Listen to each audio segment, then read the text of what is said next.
What's up, guys? It's your boy Lowsh here. Today I'm going to be going through a little production video, sort of a deep dive, I suppose, into one of my newest songs. It's called Our Groove. It's a collaboration with one of my old friends, DJ. He's a guitarist, and in this video, I'm going to be walking through sort of how to mix in a live instrument into a dance track. In this case, with the song Our Groove, it's a live guitar that he recorded. I think he recorded the sample on iPhone. To be honest, it's not the best sample. In fact, you can even hear like this really shitty, just default drum rhythm in the background. But I'm going to go through and show you sort of how to mix that into a dance track, how to make it exciting, some of the tricks that I used. This song, if you haven't heard it yet, it came out on Track Source in January 8th, and then it should be live everywhere mid-February or maybe beginning of February. It's called Our Groove. Here's a little preview, just kind of the drop, and the remember the guitar is is a guitar that was recorded live. It's a live guitar. It's not synthesized. Our Groove here.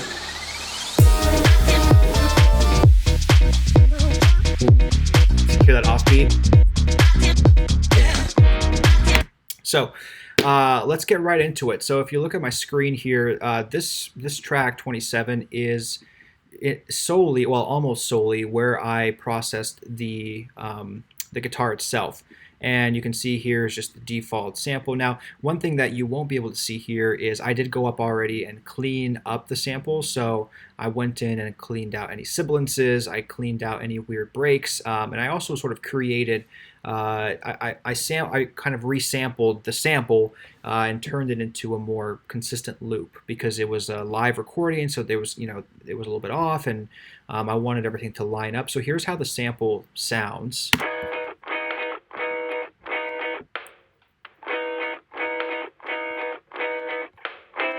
If you look down here, there isn't a whole lot going on with this particular process. The only thing I really have going on here with these EQs is I have some automation set up so that, towards the intro, I wanted to sort of keep the sample sort of notched where you couldn't hear much of the side frequencies. But then once we hit the main groove where the kick comes in, I took that out completely. Not to mention there was a little bit of automation, I think, down the road. Yeah, like over here, see? So a lot of automation with the EQ. Not a whole lot else going on. This is a mid-side EQ I used to sort of just adjust the levels. Obviously, I didn't want too much of the low end in the side frequencies and the mids. Since there's not really too much of a vocal in this track, there's a few vocal samples which I'll get into. I kind of boosted the highs around that range of the guitar. And then, of course, a little bit of width parameter. It was a little too wide originally, so I just wanted to clean it up. And then a compressor just for the side chain of the kicks. Now, one thing to remember again with this side EQ is to check the side mix because especially with live recordings, you can get a lot of weird, nasty bleed if you don't monitor that. So here's what this sounds like in the far 200% width before any of this processing.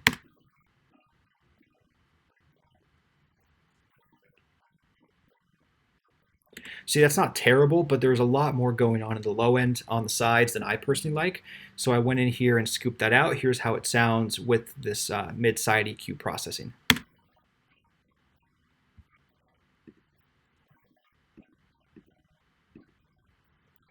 So hopefully you can hear that difference by scooping out those low ends. I sort of keep the sides more airy and lofty and not too heavy. You can get some weird phasing issues if you have too much low end in the sides. So yeah, that's pretty much it. Again, the sampling, I have a couple instances where I sort of like bring in a quick clip of it before it drops into another groove. Like that's a little drum. Actually, you might be able to hear over here the drums. Oh, sorry, this is still 200%. You hear those drums? A little snare. Sort of in the background, right? I did a couple things where like there should have been a snare right here, but I just reversed one of these samples. So instead of this, you sort of get a reverse of that. And it just causes a little bit of a sweep action. It's a pretty nominal thing, but I think it's pretty dope. So yeah, that's pretty much how I processed it. And then of course, you know, throughout the drop, I have these little instances where it picks up again. And then the only other thing is I had two different samples that he sent me. One was this main groove, which here, if you want to check it out, here's how it sounds before this EQ cuts out. So you're still grooving, and now here's going to cut out, and you'll hear the kick come in.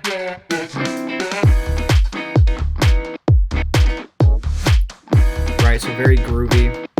And then over here, like after the main chorus or main drop, it brings in a second version of this sample. See kind of the same effect where I got the EQ notching it out. A little bit of a break, and then up here, this is going to cut out. Here.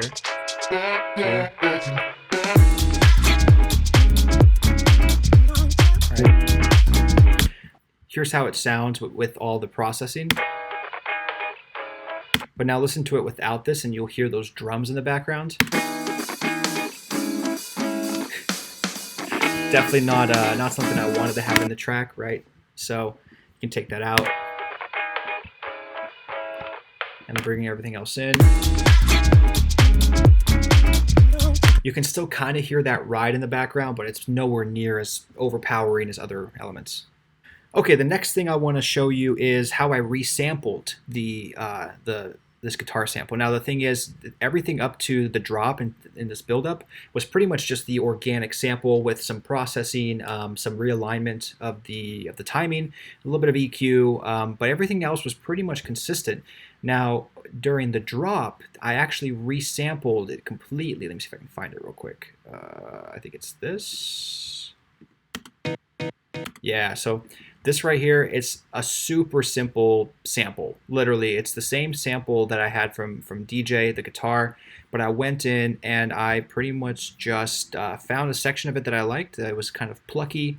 It had a decent amount of character to it, and I went in and just plotted it on triplets, triplet time, yeah, I put that in and did a little bit more intense EQ, especially on the sides. I kept the mid a little bit more bass heavy just so that it had more presence, because this is still technically a leading sound in the song. But the side chain's the same. So here's what it sounds like. I'll kind of build it up. Right, so there's that original guitar. Now as it builds up, this is going to take over right here. Our groove.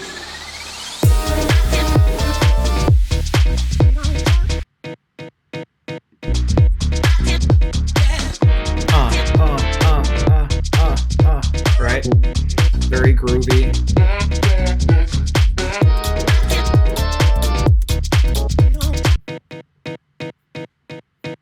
And I purposely kept the sample very dry because I wanted it to have a very staccato, dramatic effect where it didn't have this crazy reverb or delay or tail. I just wanted it to be like da da da da da, just nice and simple. So yeah, actually that's really the only thing I did with the sample when I reprocessed it. So it's not very complex, but it does a lot. It does a lot to the overall tune. So yeah, that's pretty much it. I really didn't do too much else with the process. I think I had this reverb on, but I took it off at some point, so it's just sitting there. I don't need it. Here's the sample again. You know, I always do a wrap in Pro, Complex Pro, just to remove all the formants and the envelopes, just to make it as clean as possible. Yeah, and the sidechain, of course, is pretty pinnacle. Not too much low end on this sound, or like a super low end, so I didn't need to get too extreme with this. I like songs that have the pump, but I also want a song sound to breathe, so I don't like to overbear it with the pump. Okay, the next thing I want to talk about is sort of the architecture of where you use samples in your songs. Like, where do you want the sample to be? Do you want it to just be this auxiliary little one-off thing that pops up here and there? Like, if you listen in the drop, I have a lot of those little samples that I just placed in there that really don't do anything besides give the track a little bit of, I don't know, pizzazz. Like the sample, right? Just a super little sample, and you can only hear it on, you know, every 16 or, you know, 12, 8 bars or whatever. Right? So that kind of sample is just, I consider that auxiliary. It's just something to boost the groove and to keep it fresh. When it comes to a sample like this, like the guitar, you have to be a little more thoughtful, especially if it's repetitive. You don't want it to make the track boring. So you have to sort of take a creative judgment of how much of the sample do you really want to use in. When I first started using the sample, I almost didn't even use the second part because between the fact that you can hear the drums in the background and the fact that it's a slight change in the key and it's just a slight like movement in a different direction. I originally didn't want to use it, but I ended up using it and it actually worked out pretty well. So just have some minds. Just think about where you want these sounds to appear, and put them in there. Give it a try. There's no shame in just trying a sample, and if it doesn't work, then put it elsewhere or try to detune the sample a little bit. Or what have you, right? Because what I did here was I used this alternative chorus version of the sample and then brought back in the original. So like,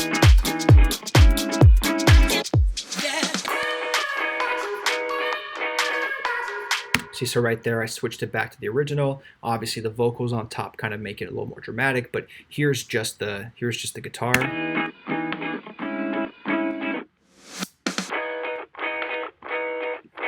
And again, that reverse is actually a snare in the background of the sample that I just flipped inverse real quick just to give it that sweeping effect.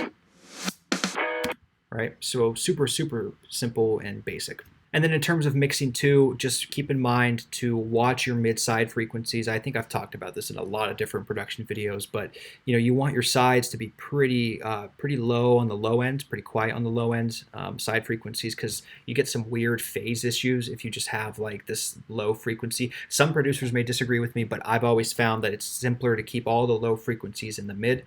And then of course in the mid as well, make sure you're carving out necessary frequencies for like kicks and basses. Boosting frequencies if you need it to have more presence. I do always suggest to go in and monitor your track in mono and stereo. So like here is complete mono on the track. Oh, let's do this.